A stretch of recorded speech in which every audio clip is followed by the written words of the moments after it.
everybody, welcome to my channel. I'm doing a reading here for the new moon in Taurus, and I took a look at some time here at some of my favorite astrologers and took notes when I was watching, and in order to kind of take a deeper look at some of the energies that are in place within all of the planetary alignments at this time, I have composed this spread. So I've got some notes here that'll kind of help me as I'm talking about it. I have already shuffled and laid out the cards. I haven't looked at them. I do that because it takes too long, and I don't want to take your time doing that. So we'll jump right in. Some of the major players right now in planetary alignments during this new moon are, of course, 5 planets in retrograde.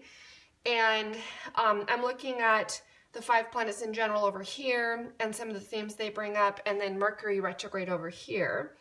And down here I'm looking at the grand trine in earth signs, which actually began in April and it's continuing through through May and during the time of the full moon. In fact, the full moon is part, not the full moon, the new moon is part of the grand trine. It's in Taurus.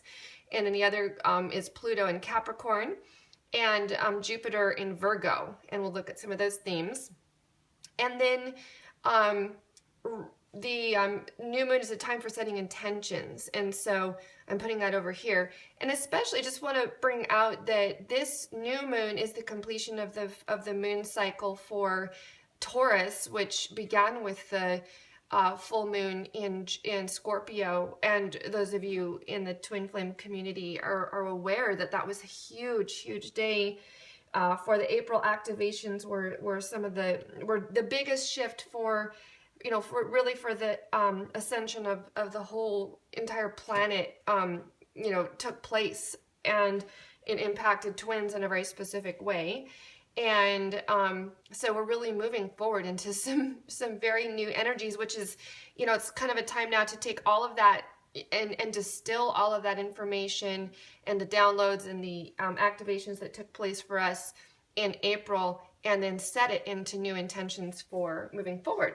So let's just go ahead and take a look. I'm going to start right now with the center card. This is about the biggest challenge that we're facing at this time, and then some ways that we can work at dealing with it. And look at there, we've got the deceit card in reverse.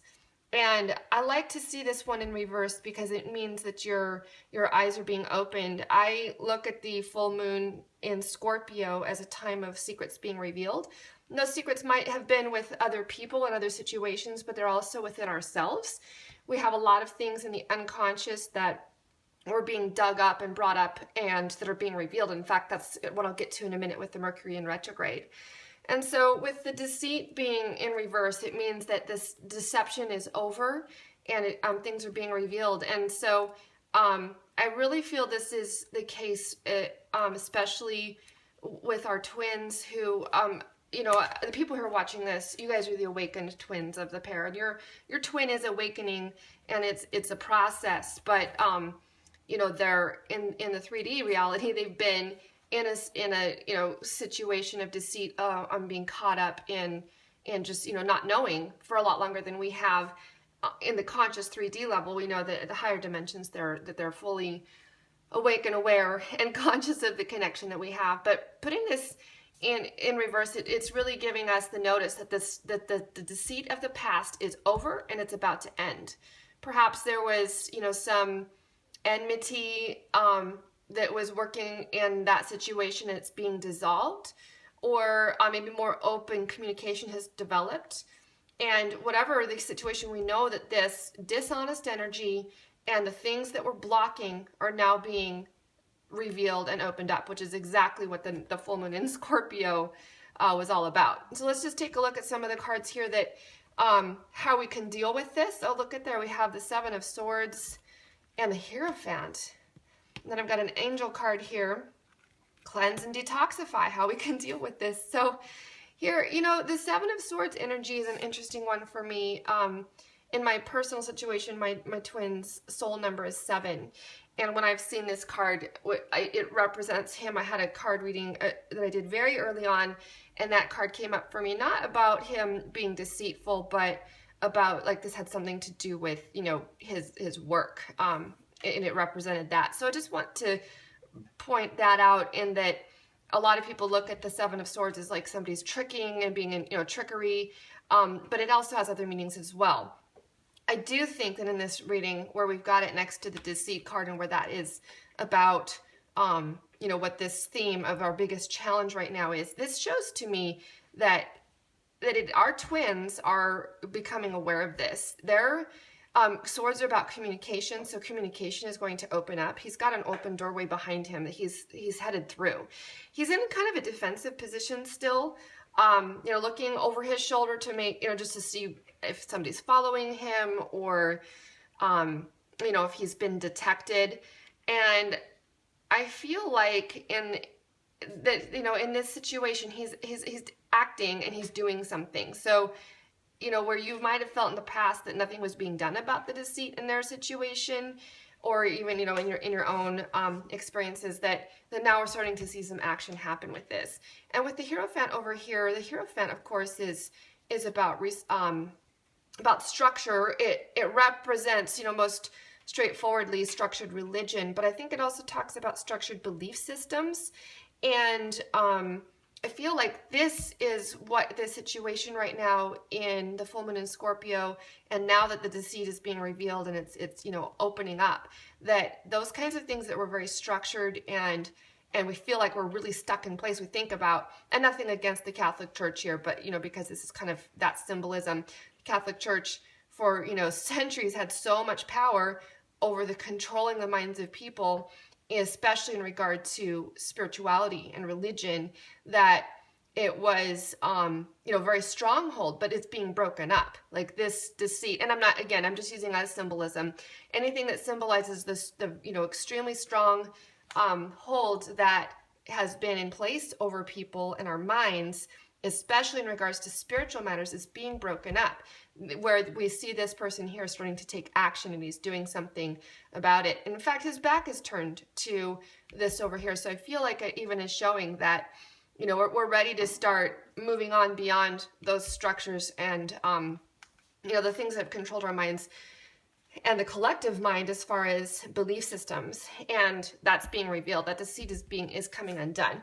I think it specifically also is because I think that most of our twins are in karmic situations where they've quote unquote been stuck, that is going to be released now. This connection and this being stuck in those beliefs and those patternings, that's going to be something that we're really going to see some big change. And I love that the message here is cleanse and detoxify. With great love and respect, we ask you to detoxify your precious and sensitive body at your request.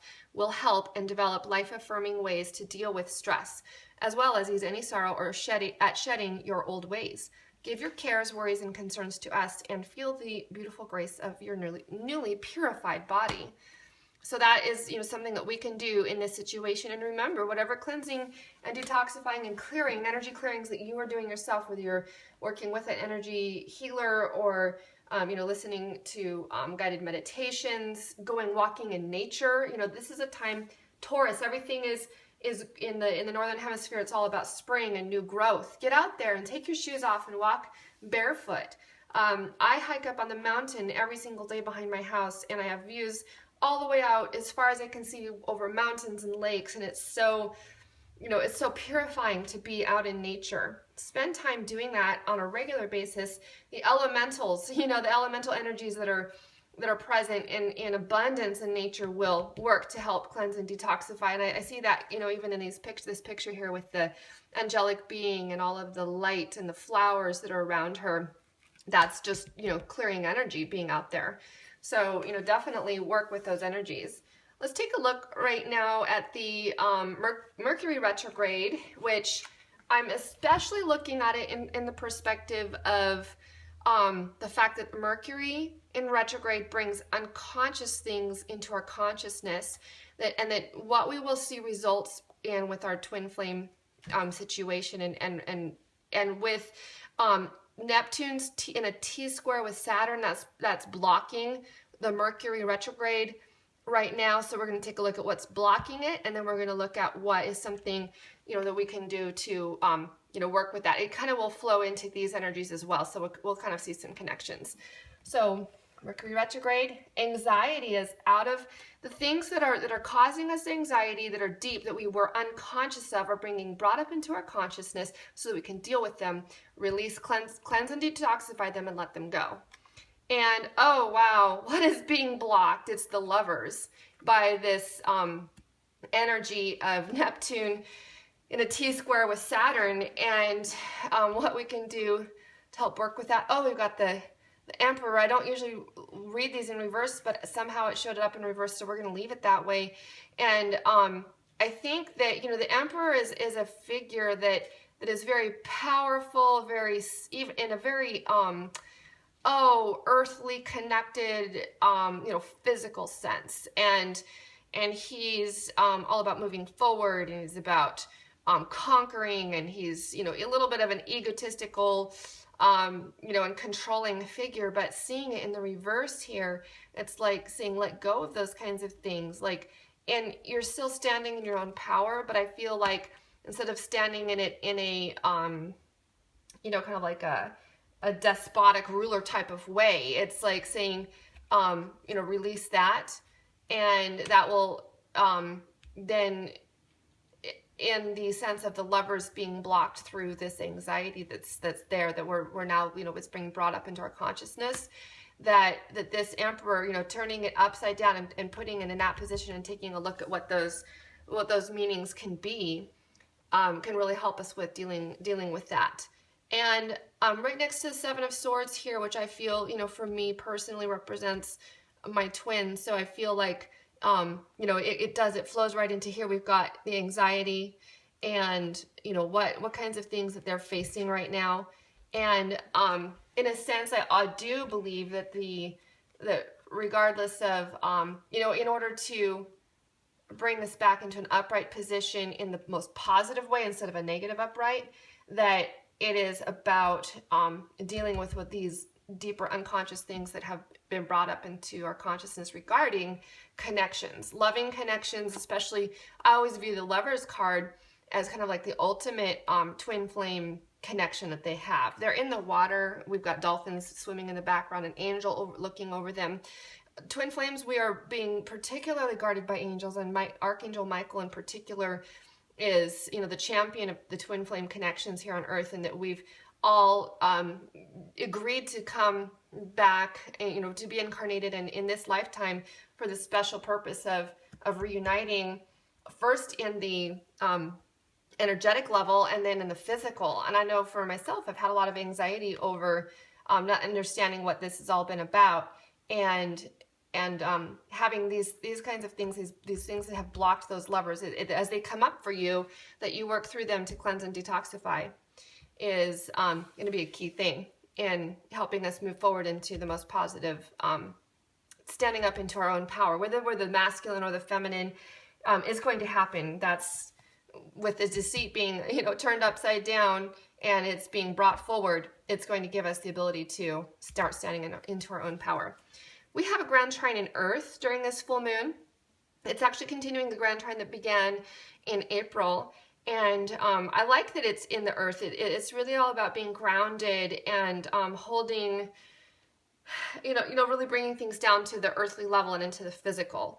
And I'm just looking here at, I just had some notes on what these cards can represent, and I'll also look at them all together. We have Pluto in Capricorn, and then we've got the new moon in Taurus here, and then Jupiter in Virgo over here. And then all together, what these are really talking about for this new moon situation. First of all, I love to see this card come up right here next to the Ten of Swords, because the Ten of Swords is about something ending that needed to end. And I even, you know, see this right here underneath the Emperor, and how he, you know, maybe was in the reverse position as he's like really starting to look inward and thinking about what's, you know, coming up from the inside that needed to end. And also the Taurus in the new moon in that sign is about leadership and empowerment, and whatever it was that was blocking and that needed to end in order for this person to come up into their power in the most positive way rather than in a negative way, is going to get, you know, it's in the process of being ended. This is all about endings and fulfilling a cycle and transformation. This person looks like here, like he's, going to be dying or is being, ended here with these swords all coming down on him, but we know that he'll rise again. And we said he rises again through the Ace of Swords, which is all about, it's actually about like that real victory and beginnings that begin. So we've got the ending here, and then we've got the beginning here in the same sign, and that, the grand trine earth is bringing power for that. And then there's right here, we have like a completion of a cycle that it gives us that positive, well, this is all about wishes coming true. This is about emotions too, not just about, swords having to do with thoughts and that kind of thing, but we have, this positive message right here that this is going to be for the best. You might at the moment feel like this ending is painful, but it's going to have a positive outcome in the fact that we're going to have new beginnings for, right here, this person here who's been waking up out of his deceit, or her. And that's like, great ultimate victory and new beginnings. So I love that. All right, so we're going to take a look at just overall the energies of planets in retrograde, and what are some goals and values that are being looked at, because when we have planets in retrograde, they're going back over things, and we're looking at things that have already taken place, and then kind of like having an opportunity to distill it all down into the most, what do we take away from this? What do we really need to know about the truth?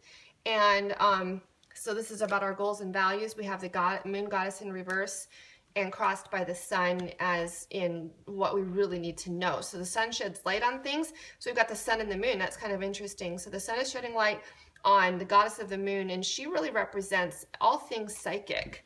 And so as our psychic abilities are going to be, they're magnified, especially after these activations where our merges are, taking place on the highest, all dimensions of the twin flame pairs were being merged during this time of this activation.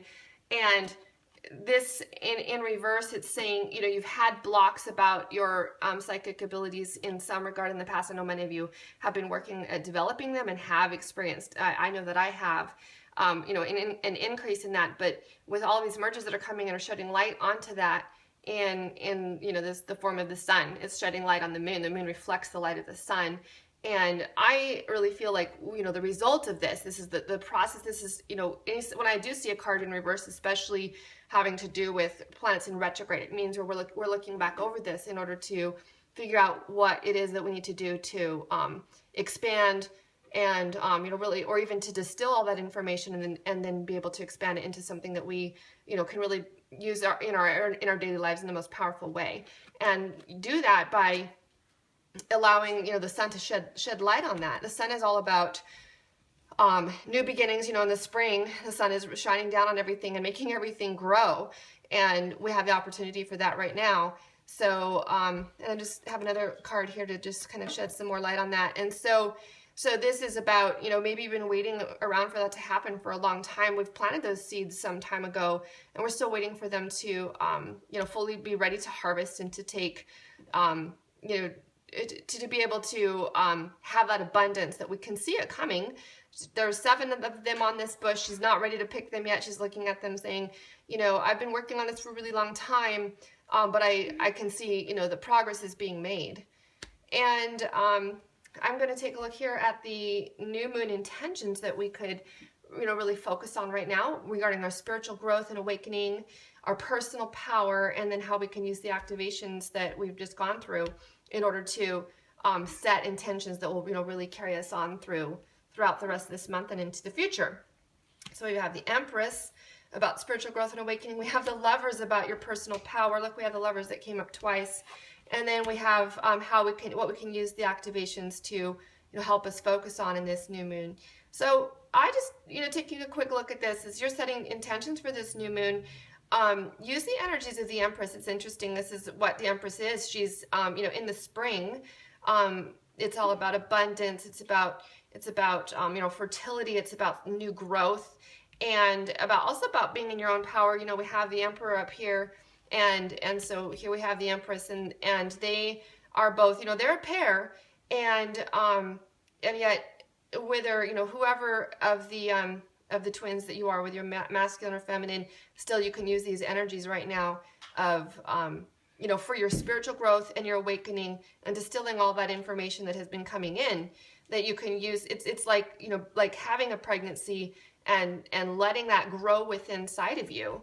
And in order to really come into our personal power, know that we are a divine, you know, we're a divine pair. They're joined together. You see the lights of their, you know, the light of heaven shining down on them, and their chakras just lighting up, and they are, you know, in a state of ecstasy here.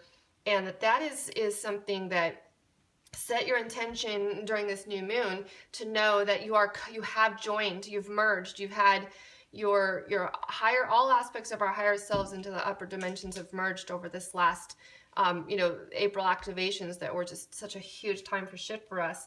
And in this over here, we're, you know, how we can use that, we actually need to I feel like we just need to rest in it and have confidence. You know, this is like a knight that's laying here in bed. It kind of is even reminiscent of a sarcophagus where, you know, there might be, you know, might be representative of death. But I feel like, you know, there's an aspect, yes, of that. It could be, but I really feel like it's just, this is kind of how I look when I'm meditating. I you know, I usually lay down and, you know, really let my mind and consciousness relax so that I can access, you know, to my higher self and to, you know, our divine connections, and, you know, distilling all of that information that we've been having come in to us through this time is something, you know, set your intention to do that, because you will end up reaping results. That this activity of inactivity will bring it all in. Don't be impatient with yourself for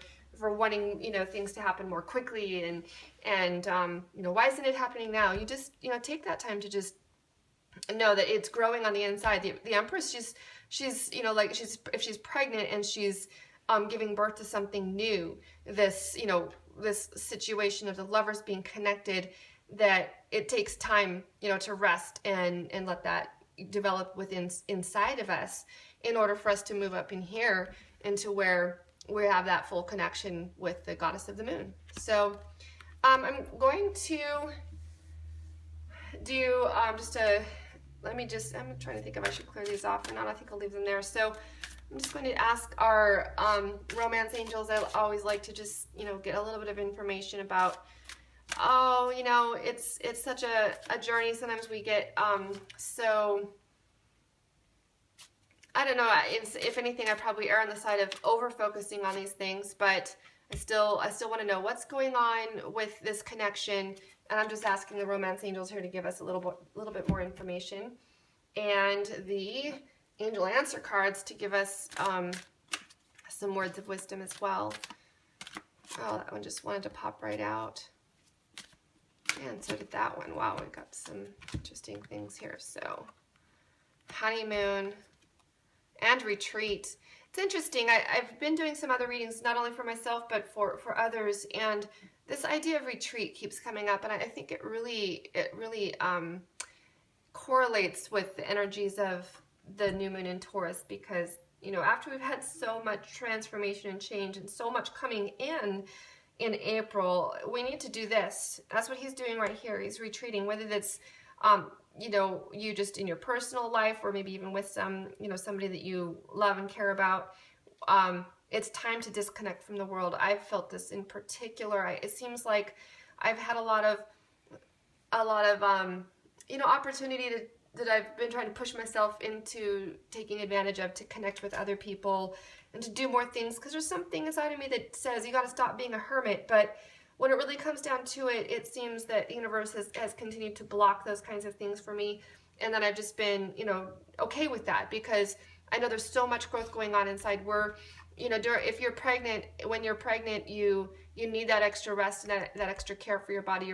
You have so much energy going into what's being what's being born, what will be born, what's being you know, growing inside of you. So take the time to do that. And the honeymoon, I just, you know, whether you're going to be in union with your twin right away or not, just enjoy the bliss of holiday time together. And even if right now we're just doing that on spiritual levels and higher connections, do that. And that's when you take the time to retreat and to meditate, that's going to be something that you'll be able to experience even now, even before we have physical union on Earth. And it's up to you. And ask for help from others. This card, ask for help from others, has been coming up for me a lot. And when I was watching another one of my favorite readers, I highly recommend you go check her out. She's on my list, and it's the Love Storyteller Tarot. And in one of her cards, she has a deck of cards I don't have, but they're the messages to angels, or from the angels. I don't remember which card it was, but it was one of Doreen Birch's deck of cards. And when she closed her reading, Archangel Michael message came up, and I just had to put it on pause and listen to it a couple times and typed it out. And I'm going to read it to you now because it really stuck with me that this is something that we need to be doing right now. And it's a prayer where the message was that prayer will help the situation. That's where I'm talking about this, ask for help from others. Prayer will help the situation. And the prayer was, I ask for your divine intervention for the situation. I welcome your help, and I trust and follow your guidance with gratitude and grace. And I need a miracle. I ask you to send one to me in this situation quickly. And thank you. Amen. And I feel very compelled that right now in this time of Taurus, where we're wrapping up all of the energies of the April activations, that it's time for us to be doing that, to take the time to retreat and to meditate and to ask for help, especially from the higher dimensions, and being specific about that help. As I was listening to AJ over on Twin Flames Unite 1111, and it just synced in with all of the other things that have been coming into me about asking for help from others. And he's talking about very intentionally asking and making our prayers very specific and what kind of help, and whether you need to go to a reader or a healer to get more information about is specifically what you should ask for help for. You can't, because of the law of free will, the angels can only do so much unless you are able to specifically name what you need to ask for help. So use your own guidance and your own intuition. Ask them to help you know what to ask for, and then do it very specifically. And being specific and praying specifically for help is something I haven't done that much, and I'm really focusing on it now. And here it just says it's up to you. So we are the ones that the ones of us who are aware. We took on that mission, and that is what we agreed to do to help bring about union and making that happen. And we have so many tools and help. There's so much help for us along the way, but it's still up to us and for asking for help. So I hope that this message maybe brought some insights to you. If it resonated, I invite you to like, subscribe to my channel, and if anybody's interested in readings, for a while here I'm going to be offering them for just $20 for a 20-minute or so reading, whether I can do it by Skype or if I upload a video for you. I'm happy to do that, and just hope that something will come through to each of us that will help us on our journey. We thank you and talk to you later.